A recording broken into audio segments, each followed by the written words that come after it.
Ja, rabili smo ta začeten zadetek, da se je mečkaj spustila napetost, da smo v bistvu tudi to igro, ki smo jo prikazovali dobro, še nadgradili s tem zadetkom, pa so stvari malo bolj stekle.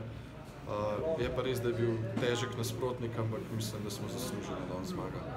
Ja, začeli smo, že od začetka smo dobro igrali, pač obramba, nismo pustili priložnosti, pa izkoristili smo tiste priložnosti, ki smo jih mi imeli, tudi powerplay nam je lepo zlaufal, na koncu smo sicer malo popustili, ampak se je dobro išlo in smo pripeljali tekmo do konca v bistvu.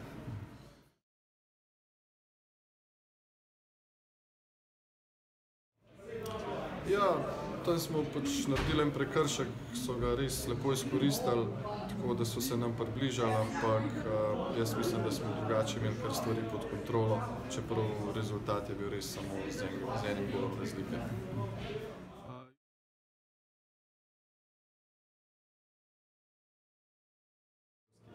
Ja, seveda, dopoldanski del bo malo namenjen počitku, popoldan nas pa že čakajo naloge na ledu, da se pripravimo na naslednje nasprotnike. Ja, težek nasprotnik, mislim, da Poljaki pa Norvežani, da so najtežje ekipe, ampak se bomo probali maksimalno pripraviti, pa upam, da bo dovolj za zmago, gremo pa na 100%.